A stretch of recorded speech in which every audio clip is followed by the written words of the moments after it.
Good evening. It's 6 o'clock. It's Saturday, the 25th of March, and welcome to Wyke Regis TV News, coming to you live from the heart of Wyke Regis. I hope you're having a good weekend. Now, in the news this weekend, plans to build a energy incinerator or waste to energy incinerator on Portland have been rejected this week by Dorset councillors. Councillors voted unanimously to reject the proposal after hours of debate on Friday. Paul Cottrell from Stop Portland Waste Incinerator campaign said that all of the waste coming to the site would have to travel across the county, passing schools, houses and shops on the way.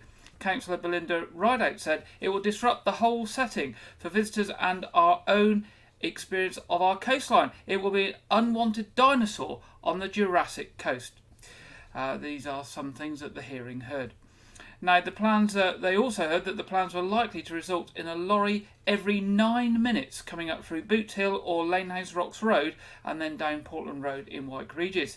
Boot Hill already being one of the most polluted roads in the area, and there are many difficult turns and roundabouts on the rest of the route. And of course, as we said, Boot Hill being one of the most polluted roads in the area. On the positive, it was reported that the plant would be able to provide shoreside power to visiting cruise ships, as well as power to local prisons. However, it was questioned whether the 15 megawatts of power likely to be generated would be enough for even one cruise ship. Portland Councillor Rob Hughes said, "Do we want to be the council which loses the Jurassic Coast its World Heritage status? It would be irresponsible to allow this to go ahead." As we say, the councillors rejected it unanimously. It is thought, however, that this isn't the end of the story and that the applicant is likely to appeal the council's decision. So I'm sure the story will carry on and we will be covering this more in the weeks and months ahead. Now, Airbnb has ranked Weymouth in the top 10 of destinations to visit in Great Britain for the up-and-coming Easter holidays. Weymouth offers lots of places to visit, such as the award-winning beach, parks, gardens and open spaces, open to residents and visitors. With miles of stunning sandy beaches, Weymouth makes great destination for anyone and everyone, so Airbnb says. Weymouth welcomes tourists all year round, and we expect more tourists and families across the Easter holiday as we get up to nearly 1 million visitors per year, which is also great for the town centre and the local economy. That's what the town council says. Now, Mayor of Weymouth, Councillor Anne Weavering, said, "It is wonderful that Weymouth has once again been recognised and ranked so highly in the top destinations to visit in Britain. This is great news for Weymouth." Now, 16 local people have spent the last 16 weeks learning to dance with Eileen Spracklin School of Dance to fundraise for Weymouth Hospice Care, enabling the charity to continue to provide specialist care for adults in Dorset who have life-limiting illnesses and to also support their loved ones. Glitz, glamour and glitterball trophies were all part of the show that the amateur dancers put on for Weymouth Strictly Ballroom at Weymouth Pavilion on Friday night. The 8 couples donned their sequins and entertained the crowds, raising an impressive £42,000 for the charity. What a wonderful thing from one event. £42,000. Well done to everyone involved in that. The audience were also entertained with dance performances from the Studio and Evolution Dance. After the judges' scores were added to the votes cast by the audience, Dawn Woodbury and Ian Windsor were announced as the Strictly Ballroom 2023 champions. Weymouth Hospice Care thanks all the participants and their supporters, Eileen and Gemma from Eileen Spracklin School of Dancing, the judges Lou Sams, Emily Hardy and Jason Edwards, and Emily from Lotus Photography for all their help in making the show such a success. Now, people coming to Dorset County Hospital next week are being advised to allow extra time as sections of a new modular discharge lounge will arrive on site from Monday. That's this Monday, the 27th of March. The Trust has secured £2 million of funding from NHS England as part of a scheme to expand hospital discharge lounges for patients that are waiting for their medication or transports once they are medically fit to leave hospital. The funding is being used to install a single-storey modular building in the North Wing entrance 2 car park. It has been pre-made and will be assembled on site, and you can actually see an artist's impression of it there with the existing hospital building being the two-storey or three-storey building, and the modular single-storey building to the right. It will provide a much larger space for patients to stay while they wait to be discharged, freeing up beds in the meantime for patients that need to be admitted. It will include a discharge lane for 15 patients, 12 inpatient beds and 4 side rooms. The building will be delivered in sections over 4 days starting on Monday. The sections will arrive on a lorry and then will be craned into place on site. There will still be a few parking spaces available in the lower part of the North Wing car park while the deliveries take place, but the Trust recommends people use the multi-storey car park and spaces on the East Wing side of the hospital, which now also has additional disabled parking bays below the pencil sculpture. All of the work on this part of the hospital plan is due to be completed by mid-May. Now, staying with Dorset County Hospital, could you spend a few hours a week playing games or doing puzzles with patients at Dorset County Hospital? Dorset County Hospital's volunteer service is still looking for people to join its new activity squad, a group dedicated to helping patients take part in activities to support their mental and physical well-being. This could include playing board games, doing jigsaws, singing and other activities that patients may wish to try. Hannah Robinson, who's the volunteer and patient experience lead at Dorset County Hospital, said, "Our volunteers are such an important part of the team here at Dorset County Hospital. They give us the gift of time, which is invaluable and makes a huge difference. Our activity squad will spend their time socialising with patients and helping them remain active. If you enjoy spending time with people, having a good sense of humour and thoughts about how to support patient wellbeing, we would love to hear from you," she says. To find out more, you can email volunteering@dchft.nhs.uk, that's volunteering@dchft.nhs.uk, or telephone 01305 255 351, that's 01305 255 351. Now, the Know That Fort in Weymouth has been awarded £320,000 from the Museum Estate and Development Fund, which is being delivered by Arts Council England on behalf of the Department of Culture, Media and Sport. The money will pay for remedial work to address significant water ingress issues that have been holding the organisation back from further developing the heritage site. Know That Fort is Weymouth's top-rated tourist attraction after the town's award-winning beach and historic harbour. It has won multiple awards and is a scheduled monument, but unfortunately it leaks. Over the 150 years since the fort was constructed, changes to its structure and the gradual blocking of historic rainwater drainage routes have created an increasingly damp environment within the exhibition space. All work being paid for by this grant will be staged to minimise disruption to visitors and is expected to be fully complete within 2 years. At the same time as the work progresses, the team will be developing plans for some exciting new displays, including immersive experiences in the Victorian gun deck and the Cold War nuclear fallout shelter, telling a local story of national importance. Kate Hebditch, who's co-manager, said, "As a landmark on Weymouth Coast, the fort gets everything the weather can throw at it. This grant will give us much needed funds to solve the damp problems and preserve this spectacular building for the future." And just to say well done to everyone at the Know Fort for keeping such a good tourist attraction up and running, and also something of historic and local importance going. Detectives who have arrested 2 teenagers in connection with an alleged serious assault in Weymouth are appealing for witnesses and anyone with information to come forward. Dorset Police received a report of a fight that had taken place in an alleyway between Court Road and Lawton Lane at around 9:20 a.m. on Tuesday the 21st of March. It was reported that 2 teenagers were in possession of a hammer and a knife, and that they assaulted another teenager, causing a laceration above his eye. The 2 alleged offenders then reportedly left the scene in the direction of Lawton Lane. Following detailed inquiries, a 15-year-old boy from Gillingham and a 15-year-old boy from Blandford area were arrested on suspicion of inflicting grievous bodily harm with intent. Detective Sergeant Rich Barnett of Weymouth CID said, "Our investigation into this incident remains ongoing and I'm keen to speak to any witnesses or anyone with information that may assist inquiries. Also, staying with Dorset, police officers investigating a burglary and assault incident in Weymouth are appealing for witnesses or anyone with information to come forward. At 1:25 p.m. on Wednesday the 22nd of March, it's reported that 3 men entered a property in Emmerdale Close. While inside, one of the men grabbed one of the occupants by his t-shirt, but subsequently let go, and no injuries were sustained. The men left the address and attempted to force entry into a second property in Emmerdale Close. As they left the area, one of the men threw a piece of wood at a member of the public, which did not cause injury. The first man is described as Wyke, aged in his mid to late 20s, between 5'6" and 5'8" tall, and was wearing a black anorak coat with the hood up, black trousers, black sunglasses, and a scarf covering his mouth and nose. The second man is described as white, aged in his early 20s, and of skinny build. He was wearing a hooded top with the hood up and a drawstring pulled tight around his face, baggy tracksuit bottoms, and was possibly wearing sunglasses.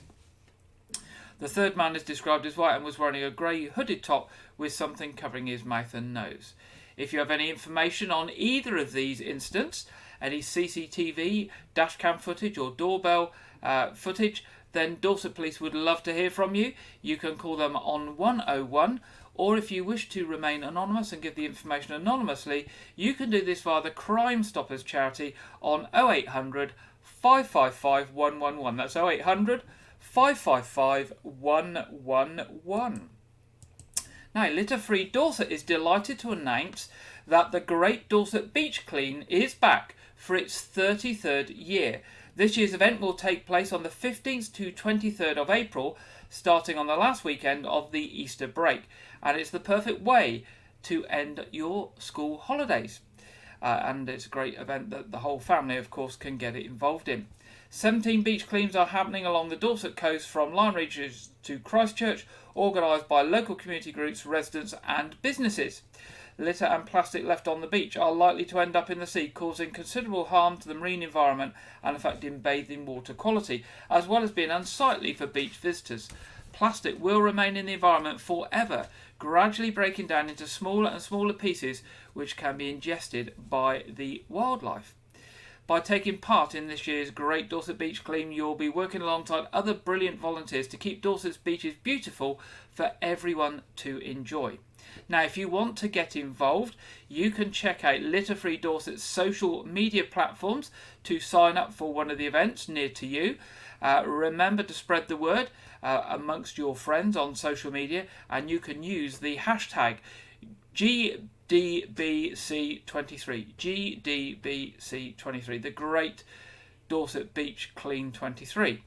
And you can tag at Litter Free Dorset in your posts and photos as well. So to get in touch with them, it's on Facebook, it's Litter Free Dorset. On Instagram, it's Litter Free Dorset. And on Twitter, it's Litter Free Dorset. So if you search for those, you will find details of the events close to you, and you can get more information and sign up as well and take part in that at the end of the Easter holidays. Now, children and young people will get the support they need to get the most enjoyment from their educational experience and improve their life opportunities following the launch of a new attendance strategy by Dorset Council. The new strategy, which will be implemented during the year and this year and next, sets out to achieve the best attendance and raise the hopes and ambitions of our children and young people through a community partnership approach. The vision for the new strategy is attendance is everyone's business, and will be achieved by the community working closely and positively together, and with everyone taking responsibility to support children to be safe in school. Now, good attendance is vitally important to the Dorset community. It has been shown that there is a clear link between high attendance and educational attainment, leading to better life opportunities and the best results an individual can achieve. There are also other benefits to young people's well-being, such as nurturing long-lasting friendships, engaging in new activities, and enabling young people to be able to develop in a supportive environment. The new attendance strategy is already underway and will be bolstered by a communications campaign designed to reach everyone in the community who can help over the next year or so. The Woodland Trust is urging schools and communities across the south to join the fight against climate change and nature loss, and reach a remarkable 5 million free trees planted across the United Kingdom since 2020. And they want you to do that by taking advantage of the latest tree pack giveaway. And you can see somebody there with a picture of their tree pack on the screen. Applications for the charity's ever popular free tree pack scheme are open now, and schools and community groups are needed to push up the numbers of trees planted by 800,000 to reach the whopping 5 million target. The Woodland Trust say applying is easy, and all saplings are fully funded for those receiving the trees in our autumn delivery in November. All you need is time and a small piece of land to plant on. Now, the last round of the Trust Free Tree Pack scheme in the spring of 2023 delivered a total of 540,630 saplings to 3,272 organisations across the UK. And included in those targets were 8,115 trees and 47 organisations in Dorset. Trees are one of our strongest defences against the climate and nature crisis. Evidence shows that they combat the devastating effects of flooding, pollution and extreme weather and temperatures, say the Woodland Trust. They are also ultimate carbon stores. They are essential havens for wildlife and people, and they make the planet a healthier, happier place for everyone. Now, the Woodland Trust tree packs have been generously funded by their lead partners, Sainsbury's, Lloyds Bank, OVO Energy, Bank of Scotland and Sophology. If you want to apply for some free trees for your organisation or school, or just to learn more about the Woodland Trust, pop along to their website at www.woodlandtrust.org.uk, www.woodlandtrust.org.uk. And finally, in the headlines tonight, it's the last chance for residents who are planning to celebrate the coronation of King Charles III to organise a road closure. You only have just over a week left to apply for a free road closure. Excuse me. The coronation will be celebrated across the country and marked with a 3-day bank holiday weekend from Saturday the 6th to Monday the 8th of May, with opportunities for people to be part of the historic occasion. Anyone interested in hosting a coronation street party is being asked to complete an application for road closures by the deadline, which is this Friday, the 31st of March. Now, to find out where to do it, just go onto Google and search for Dorset Council Event Road Closure. Dorset Council Event Road Closure, and you will find the website. Now, holding a small outside event with neighbours on private land does not need council permission. However, if you plan a street party that involves the closure of the public road, then you do need to check that with Dorset Council you do need to apply, and they do need to check that the road is suitable for closure. If you are interested in what is going on in your local area, you can also check the National Coronation website to look at events near you, and that is coronation.gov.uk. coronation.gov.uk, and you will have the opportunity there to share your events with other people if you're planning an event, or to see what other events are happening in your area. The website has an interactive map which will display events and activities taking place in Dorset as well as the rest of the UK. So if you're out of Dorset for the duration of that weekend, you can see what's happening wherever you are. All you need to do is put a postcode in and say what radius that you want to learn of events that are happening from that postcode, and it all comes up and clicks through to the information for you. Now, that's the end of our headlines tonight. Now, have you, when you were a child or your children, ever had to go into hospital for an operation or a blood test? If so, I'm sure you will know for most young children this can be a very frightening experience, whether it's an operation or just a blood test or needles or whatever. And trying to calm and reassure children can be a very difficult task. Well, this week we learned of a new innovative approach being used locally here at Dorset County Hospital as a way of calming and distracting children about to have surgery or procedures such as blood tests. And they're doing this by the use of virtual reality equipment. And we're now going to hear about this from Paul Myatt, who works on Kingfisher Ward at Dorset County Hospital.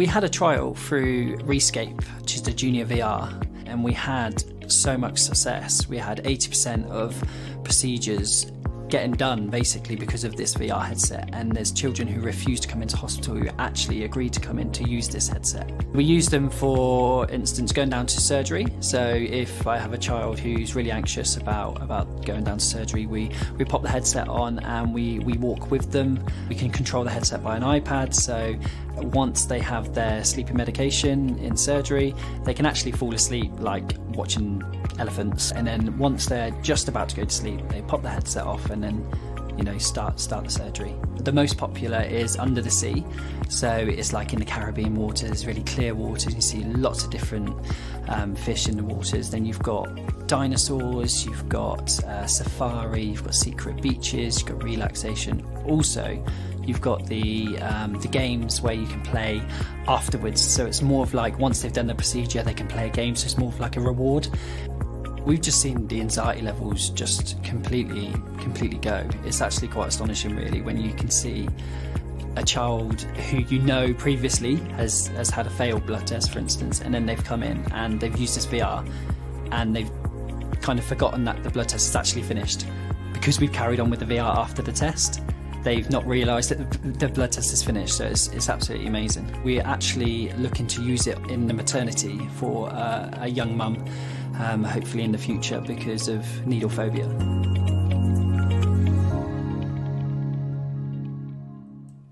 There we go. That's some of the new innovative approaches that are being used in our local hospital there to make things easier for children when they are going to surgery or having a blood test.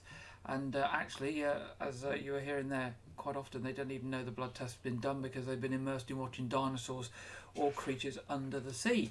So that's a good news story there at our local hospital. In fact, there's lots of good news stories at our local hospital with all the investment that's going on there at the moment, and I'm sure we'll be sharing more of those with you in the weeks ahead. Now, we've spoken before about the Etches collection, which is a very popular fossil museum based in Kimmeridge.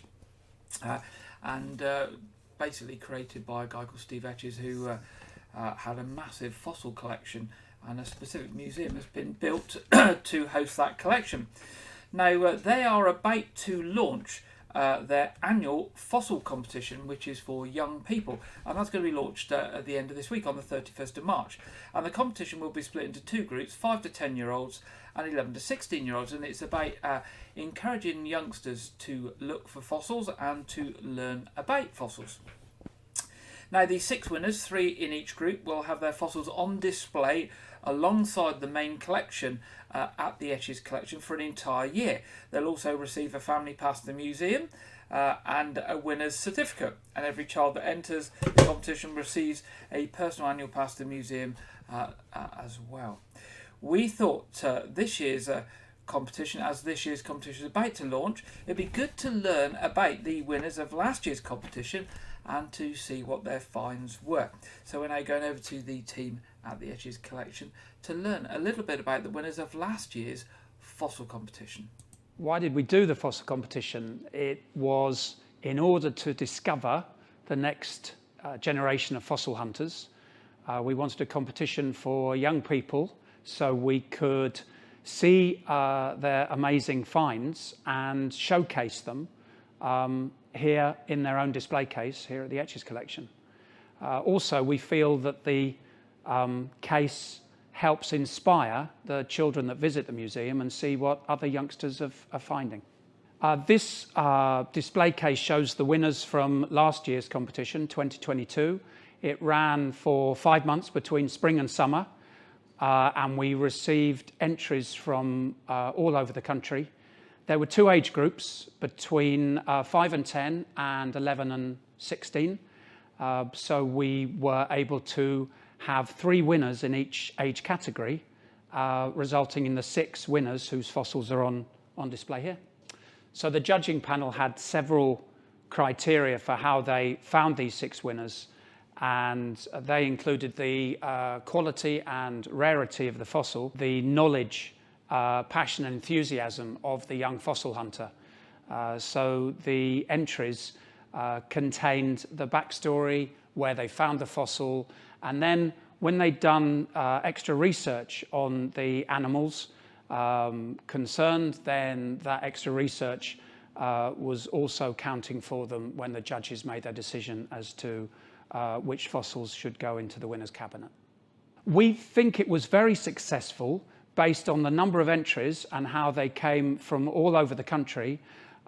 When we ran it, because it was the inaugural competition, we weren't sure if it was going to have just one or two entries from summer visitors to Dorset who'd found things on a beach locally. Instead, it uncovered a whole wealth of finds from all over the country.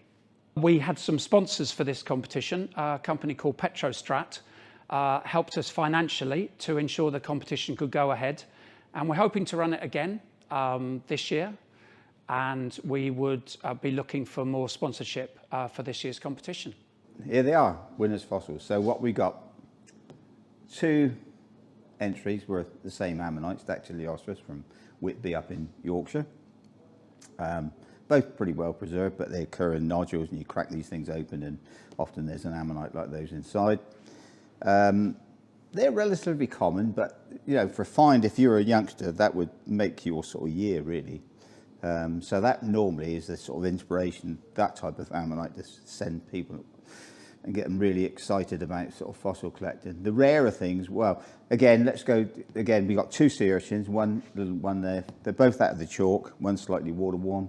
But that's the sort of thing that when I started, I found most excited to find those sea urchins. So they're really good finds for a youngster. The rarer ones really, because again, this is a little tail vertebra of an ichthyosaur. And of course, in West Dorset, the only place you're going to find these loose on the beach, probably Charmouth, Lyme Regis. And for a youngster to find one of those is right at the pinnacle of his sort of childhood in some ways. I never found one. I was always looking for this. But I never went to Lyme Regis, but I never found one anyhow. I'd be chuffed and nuts if I did. And then lastly, is this little part of the jawbone, lower jaw, dentary, of a fish called a barracuda, and that's from Barton-on-Sea. That's extremely uncommon, so that would make someone really, really pleased. Again, they're uncommon. A lot of fossil collectors who go to Barton-on-Sea never find them. So there's only 2 or 3 that I know of that have been found. And so this, is it a young boy? 5-year-old found that. I mean, that's really fantastic. So I'm sure that's going to set him on his way and inspire him to collect even more from Barton-on-Sea. That's all we've got for you today from the Etches collection. Thank you so much for watching. Don't forget to like and subscribe for more, and hopefully we'll see you next time. There we go, that's learning about the Etches collection competition last year and the winners, and some fantastic fossils found there by the youngsters, and that was Steve Etches in the green with the hat there talking about those fossils. If you haven't paid a visit to the Etches collection in Kimmeridge, it is well worth a visit. There are some fantastic fossils there that were found by Steve, just a local collector who is now got a world renowned collection there down in Kimmeridge. Now, if you're interested in collecting fossils, if you're a youngster or you're a parent who wants to encourage your youngster and you'd like to get them involved in that competition, and you can join from anywhere in the country, you don't need to be in Kimmeridge or Dorset or on the south coast at all, then do pop along to the Etches collection website after Friday when it launches and find out details about this year's competition, which will run for the next 4 or 5 months. And the website is theetchescollection.org, theetchescollection.org. And if you fancy a little trip out, it's really nice all around Kimmeridge anyway, but well worth a visit to the Etches collection there in Kimmeridge. Right, it's that time in the programme now where we go over to regular contributor Andrew Wright for this week's film review and preview. Welcome to Wyke Regis TV film review and preview. I'm Andrew Wright. Last weekend, Shazam! Fury of the Gods was released in cinemas, a sequel to the 2019 DC film Shazam. The film stars Zachary Levi as the adult superhero form of the teenager Billy Batson, who was imbued with the powers of Greek gods by an ancient wizard. This new film revolves around Billy and his foster siblings with the same powers as him. coming into conflict with the daughters of the Greek god Atlas, who seek revenge for their father's defeat. Now, I felt that the visual effects in the film were quite good, with one character's power set reminding me of the effects from the first Doctor Strange film. I also felt that the dynamic storyline between actors Jack Dylan Grazer and Rachel Zegler easily became the beating heart of the movie. But unfortunately, I found that the script was severely lacking, with the film trying to have a complete storyline for at least the 12 central characters within the story, making the film feel overstuffed. Ultimately, I gave this film 3.5 stars out of 5. This weekend, John Wick Chapter 4 releases in cinemas as the 4th installment of the John Wick franchise and the sequel to 2019's John Wick Chapter 3 Parabellum. The film stars Keanu Reeves as the title character, alongside a returning supporting cast of Ian McShane, Lance Reddick and Lawrence Fishburne.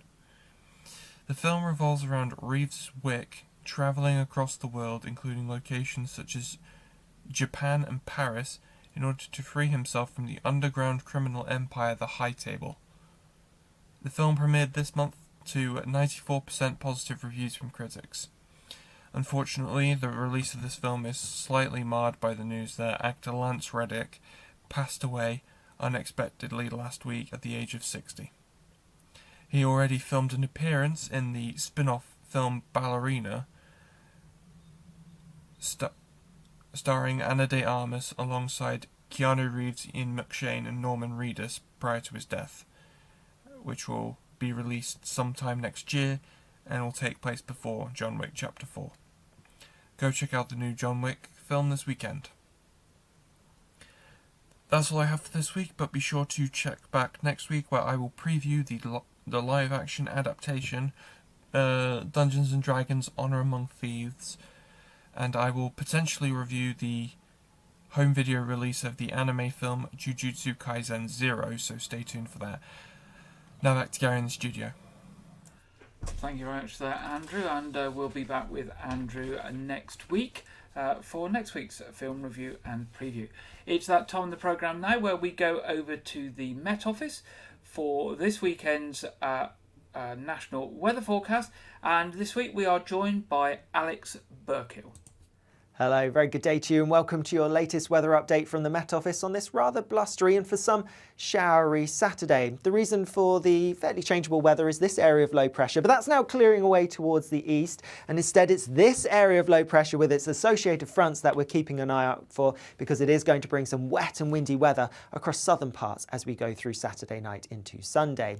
Back to the here and now though, and through the rest of Saturday you can see there'll be some showery outbreaks of rain, particularly across parts of southwest Scotland and then leading down towards East Anglia. There will be a few showers elsewhere. You can see a few feeding in on that northerly flow across parts of Scotland, and a couple of showers across parts of Northern Ireland and central southern England and Wales too. But here, that's where the best of the sunshine is going to be, and as a result, temperatures are going to be a touch above average for the time of year. Could get to highs around 14 or 15 Celsius, a little bit colder further north.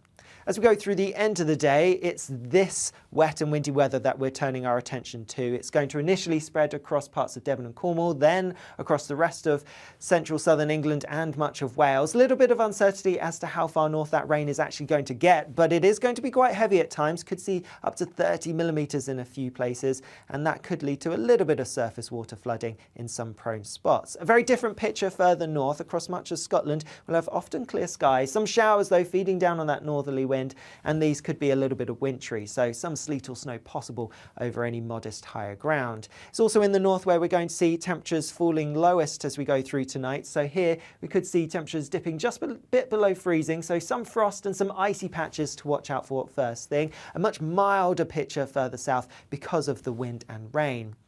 If we zoom out for a second, then you'll see that that weather system's going to clear away towards the east as we go through Sunday morning, with high pressure then starting to build from the northwest. That high will then allow for that northerly flow to push across much of the UK, which means we're going to see temperatures taking a bit of a dip as we go through the rest of the weekend and into the start of the new working week. Looking at that in a bit more detail, and yes, you can see after a cloudy, wet start across central southern parts, that weather system and the rain is going to clear away towards the east. So things turning drier for many as we go into the afternoon, but staying quite cloudy, a cloudier picture than today for many. Some bright sunny spells developing across parts of Northern Ireland and Scotland as we go into the afternoon, but here we are going to see some showers, and they could still be a little bit wintry at times over the highest ground. Temperatures, well, look at those, markedly down compared to Saturday. In the north, some places will struggle to just mid-single figures, whereas in the south will just about scrape into double digits. As we go through the end of the day on Sunday, we are going to see the cloud breaking up a little bit, so some clear skies developing as we go through the evening and overnight. And for many it is going to be largely dry, but still some showers piling down on that northerly wind, particularly across parts of Scotland, and again these could be a bit wintry at times. Because that northerly wind and that colder air I showed you earlier, it is going to be a markedly colder night as we go through into Monday morning, with some frost and some ice to watch out for, particularly in the north. There is then some further unsettled weather to come as we go through this week, so it is worth keeping up to date with the full forecast wherever you are on both the Met Office website, our app and our social media channels. And remember, if you're watching this on YouTube, don't forget to hit subscribe. I'll see you later. Thank you very much, Alex, for the update there on the national weather forecast. And now we'll take a look at the local weather forecast for the week ahead. And as you can see, it remains mild for the time of year, with maximum temperatures about 12 degrees centigrade. And with that mild weather, it becomes wet again. We either seem to have the cold, dry weather or the mild, wet weather. Some sunny spells there during the week, but it is going to be wet, with Friday looking to be the wettest day. So I'm sorry to bring you that news, but the wet and mild weather continues. Now, time for seeing what's on in the days and weeks ahead. First of all, at Weymouth Pavilion, 28th and 29th of March coming up in this week. The Ukrainian National Opera are at the Pavilion, with Madame Butterfly on the 28th of March and Carmen on the 29th of March. 1st of April, Mercury, the Ultimate Queen Tribute. 5th to the 8th of April, Wyke presents Everybody's Talking About Jamie. 14th of April, Electric Light Orchestra Experience. 15th of April, The Searchers Thank You Tour. That looks really good. Looking at some of the music on that earlier. And 16th of April, Bobby Davro in the Easter pantomime Rapunzel. It's just on one day, 2 performances on the one day, 16th of April. Now, to book tickets, you can go online at weymouthpavilion.com, or you can call the box office on 01305 783 225. Now, at the Knowth Fort, they have their wedding fair tomorrow, 26th of March. Then they have Easter fun from the 1st to the 16th of April, with Easter egg hunts and lots more activities going on. And then their Coronation Festival on the 6th to the 8th of May. Just one thing to bring you from Arts Reach this week. That's Battling Butlers that we mentioned last week. Juggling babies, toddlers on stilts and teaching young Joey to ride his first unicycle are all part of everyday life for single dad Joe Butler, in this poignant family love story involving the ever-changing relationship of a father and son double act. It uses a unique blend of physical theatre, circus skills, original songs and live music. And it's a study of role reversal and the inevitability of change as the old order makes way for the new. Now, that is tomorrow night, 26th of March, 7:30 at Royal Manor Theatre, so right on our doorstep. If you want tickets for that, go to Arts Reach website. Just go into Google and search for Arts Reach, and you can purchase those tickets online on their website. Now, there's quite a few things coming up in Wyke Regis over the next few weeks, and there's certainly some stuff coming up for the coronation. We're going to go over to hear from Jeff Thomas now from All Saints Church, just about some of the things coming up in the first few weeks, and then we'll visit Jeff again probably next week to hear about what's coming up in the coronation. So over we go to Jeff now. Well, good evening. I'm here at All Saints Church with Church Warden Jeff Thomas, and Jeff is going to tell us a little bit about what is coming up in some events in the parish of Wyke Regis over the next few weeks. Yeah, and on the first day of April, in the Memorial Hall on Saturday, we are running a quiz, as you know, because you'll be our quizmaster. And it's a very popular event. We have an evening of fun. Bring your own booze, bring your own food, £5 a head, and that will include 2 free raffle tickets. And come and pit your wits against your questions, Gary. So that's the first thing I want to say. And there's plenty of room left. So if you're interested, give me a call. I'll give you my telephone number if you like, 07710 096 174, or text me and I'll put you on the list. Or you can turn up at the door, but you will take your chance then because it's full up. Then you might be unfortunate. So that's the quiz night. That's the first thing that's coming up. And then on, excuse me while I look at my list. And then on Sunday, the 16th of April, we've got quite an unusual event for us, which is a concert by a tenor, a young tenor by the name of Gregory Stewart. He's coming to sing to us, and he's going to come and sing some songs from the musicals, some classical favourites.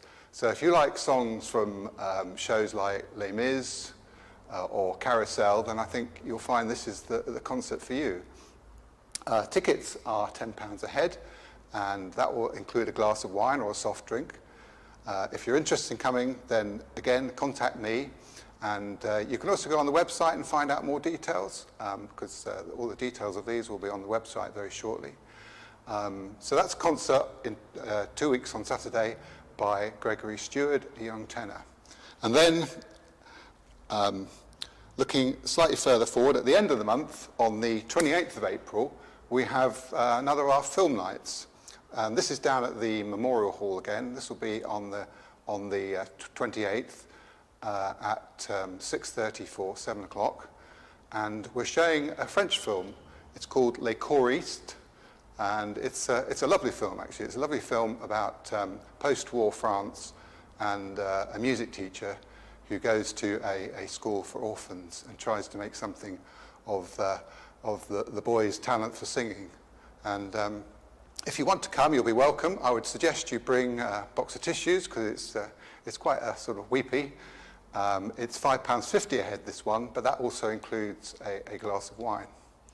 So that's a flavour of what's coming. And then, of course, don't forget our regular third Saturday of the month coffee morning here at All Saints from 10 o'clock in the morning. That's proving to be a very popular event as well. Coffee, tea, lovely cake, and some chat and some good company.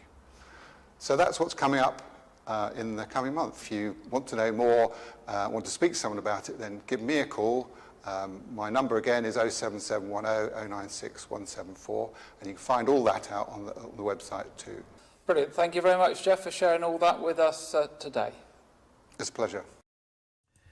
There we go, and we'll be back with Jeff next week to hear about some of the things that are coming up for the coronation weekend at the beginning of May.